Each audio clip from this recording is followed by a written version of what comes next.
موسیٰ علیہ السلام نے پوچھا یا اللہ جب تو ناراض ہوتا ہے ہمیں کیسے پتہ چلے کہ تو آج کل اپنے بندوں سے ناراض ہے؟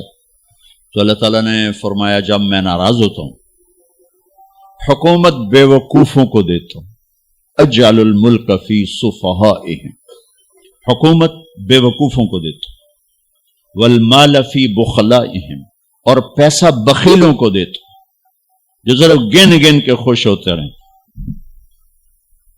اور بارشیں بے وقت کرتا ہوں، بارشیں بے موسم کی ہو جاتی ہیں، پیسہ بخیلوں کے پاس، حکومت نکموں کے پاس۔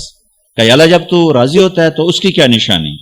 تو اس کی نشانی یہ ہے کہ اجعل الملک فی حلمائہم، حکومت سمجھدار اور نیک لوگوں کو دیتا ہوں، والمال فی سمحائہم، اور پیسہ سخیوں کو دیتا ہوں، اور بارشیں وقت پہ کرتا ہوں۔ تو موسیٰ سمجھو میں اپنے بندوں سے راضی ہو چکا۔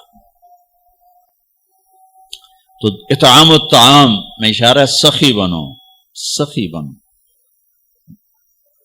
اللہ تعالیٰ کی ایک وی آئی پی جنت ہے جس کا نام ہے جنت الفردوس۔ اللہ نے باقی جنتیں بنائیں کن کن کن، جنت الفردوس بنائی اپنے ہاتھوں سے۔ کیا چیز بنائی ہوگی؟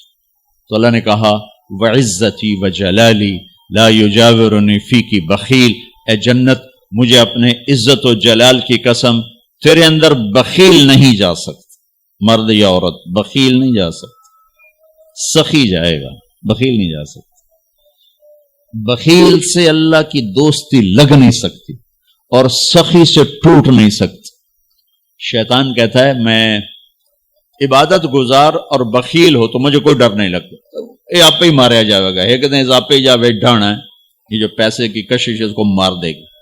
اور نافرمان سخی سے ڈرتا رہتا ہوں کہ پتہ نہیں کب بخشا جائے، پتہ نہیں کب بخشا جائے، کب سخاوت کو اللہ پسند کر کے چلو پار کر دو۔ اچھا، جبریل پوچھتے ہیں یا رسول اللہ مل ایمان، ایمان کیا ہے؟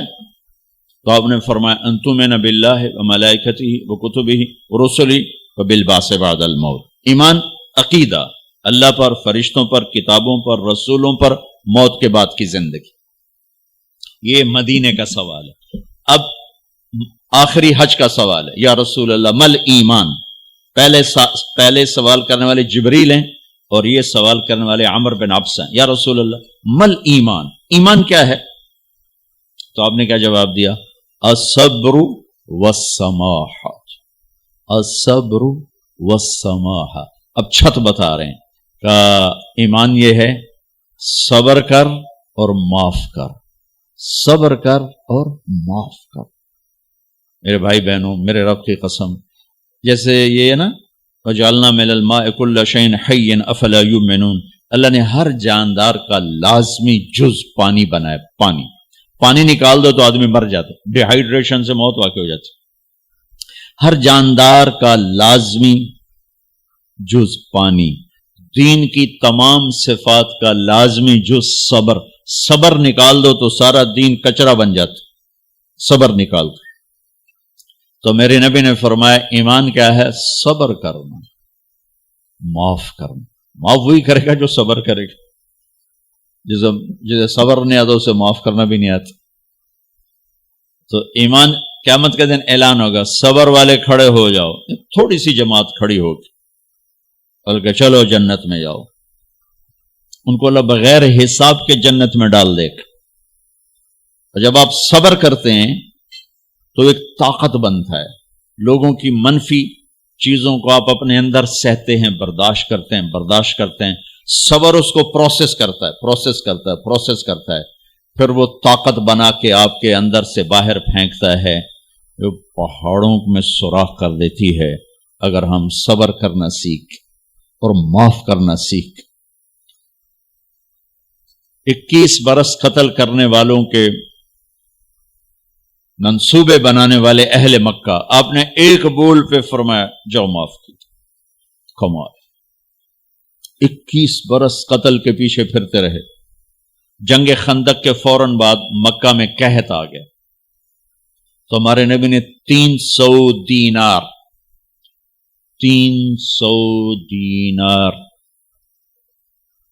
کوئی 10-15 لاکھ روپیہ بنتا ہے، آپ نے مکے میں ابو سفیان کو بھجوایا جو جنگ خندق کا سالار بن کے آیا تھا۔ آپ نے کہا مکے والوں میں کہتا ہے ان کو کھانے کھلاؤ میری طرف سے، تو ابو سفیان کہنے لگے واہ محمد تیرے قربان جاؤں، ہم تجھے قتل کرنے کے پیچھے پھر رہے ہیں، تو ہمیں کھانے کھلاتا پھرتا ہے۔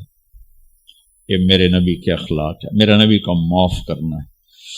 آپ سوئے ہوئے ہیں، آپ کی تلوار اٹھا کر ایک بدو نے آپ کے پسلی میں ماری، آپ اٹھ کے بیٹھ گئے، تو کہنے لگا کون بچائے گا، یعنی میں تیار ہو جا، تو آپ نے کہا اللہ، آپ نے کہا اللہ، تو اس کا ہاتھ کانپا اور تلوار گر گئی۔ تب آپ نے اٹھا لی، آپ نے ایسے سیدھی کی، اب تو بچا، تو بتا تجھے کون بچائے؟ وہ کہنے لگا میں تو ہی بچاونا ہے، اور کہیں بچاونا۔ تو آپ نے کہا کلمہ پڑھتے ہو؟ کہنے لگا نہیں پڑھتا۔ اب تو آپ اس کی گردن اڑوا دے، یہ خود ہی اڑا دیتے، جو کہہ رہا میں کلمہ نہیں پڑھتا ہوں۔ قتل کے ارادے سے آنا ہی اس کے قتل کے لیے کافی تھا۔ آپ نے فرمایا کلمہ پڑھتے ہو؟ کہنے لگا نہیں۔ آپ نے کہا جاؤ معاف، جاؤ معاف، صحابہ کے سامنے جاؤ معاف۔ بھائیو، انسان اور خطا لازمی ہے، اگر معاف کرنا نہ سیکھا تو ہم خود ہی دکھی ہو کے رہ جائیں گے۔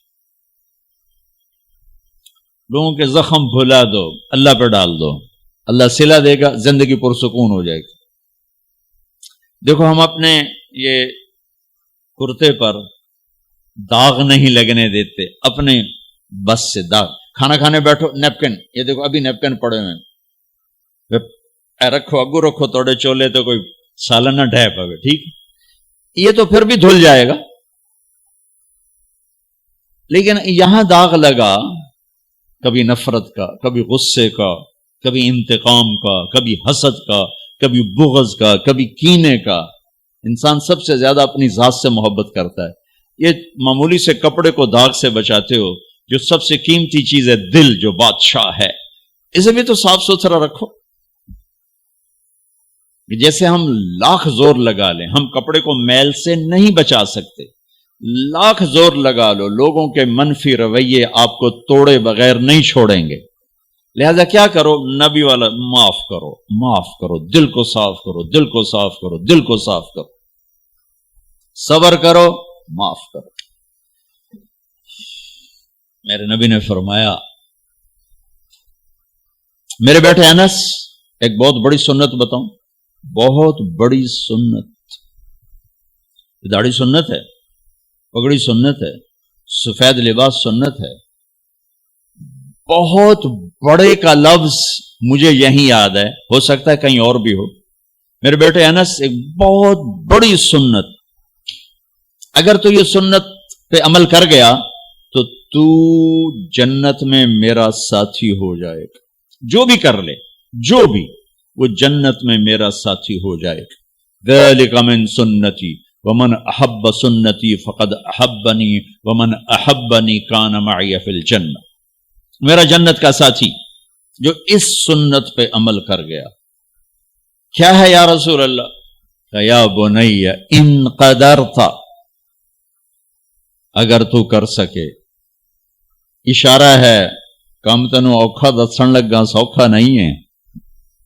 ان قدرت، اگر تو کر سکے، ان استطاعت، دو لفظات کہ بیٹے کام اوکھا ہے، لیکن دیکھو تمہیں ملے گا کیا؟ جنت نہیں، جنت میں نبی کا پڑوس ملے گا۔ ایڈا وڈا کام تیرا نا، دیکھو نا 4-5 لاکھ نالتا ایتھے ہن ایک گز نہیں لبدا، تے کوئی بندہ بوجھ پا کے آ جائے لاکھ روپے دا 2000 گز دا بنگلہ لے دیو تو اکثر پاگل خانے گھلو اینو۔ جنت کا مل جانا بھی بہت بڑی بات ہے، پر جنت میں نبی کا ساتھ ملنا کوئی سوکھا کم تو نہیں ہوئے گا، ہے کری تو پسینہ آئے گا۔ آپ نے فرمایا بیٹھے ان قدرتا، زور لگے گا، ان تصبح و تمسی، ساری زندگی کرنا پڑے گا، ساری زندگی کرنا پڑے گا۔ داڑھی تو ایک دفعہ رکھ لی ہے، اب تھوڑی صفائی ستھرائی ہے، لیکن یہ روزانہ کرنا پڑے گا، صبح شام کرنا پڑے گا، ساری زندگی کرنا پڑے گا، اور تو اس میں تھکے گا۔ کیا ہے؟ وَلَيْسَ فِي قَلْبِكَ غِشٌّ لِأَحَدٍ فَافْعَلْ صبح شام اس دل میں کسی کی نفرت نہ آنے دینا، کسی کے لیے بغض نہ آنے دینا، کسی کا کھوٹ نہ آنے دینا، کسی سے کینہ، غش، سارے الفاظ کو اپنے اندر سمیٹے ہوئے. اور میرے نبی کی عجیب بات، لے احد کسی بھی انسان، مسلمان نہیں کہا، مومن نہیں کہا، نیک آدمی، نیک عورت نہیں، کسی بھی انسان، لے احدن. آج لے احد 7 ارب انسانوں پہ بولا جا رہا ہے. میرے نبی فرما رہے ہیں میرے بیٹے، دنیا کے تمام انسانوں سے دل صاف رکھنا. کیا ہوگا؟ چاہیے تو جنت میں میرا ساتھی بن جائے. تو بھائیو بہنوں، ایمان کو مکمل کرنا ہے تو صبر کرنا سیکھو، معاف کرنا سیکھو، چپ رہنا سیکھو. ساز خاموش ہیں، فریاد سے معمور ہیں ہم. جواب دینا تو کیا مسئلہ ہے، طاقت چپ رہنے پہ لگتی. کوئی ابھر جائے، بیٹا ابھر جائے، بیوی ابھر جائے، خامد ابھر جائے، چپ ہو جاؤ، گزار دو اس طوفان کو. واپسی میں ایمان کی وہ اللہ حلاوت مٹھاس دے گا، ساری زندگی محسوس کرتے پھرو. یہ صفت بھی معاشرے میں کوئی نہیں، نہ کوئی معاف کرنا جانتا ہے، نہ کوئی صبر کرنا جانتا. تو یہ میں وہ چیزیں بتا رہا ہوں جو معاشرے میں کوئی نہیں ہے. میں اور آپ کر لیں گے تو ہماری قیمت بڑی لگ جائے گی. تو اسلام کی ابتدا بھی بتا دی، انتہا بھی بتا دی. ایمان کی ابتدا بھی بتا دی، انتہا بھی بتا دی. یہ شروع ہوتا ہے عبادات سے، عقائد سے، اور مکمل ہوتا ہے اخلاق پر، درگزر پر، اخلاق کی تمام صفات پر.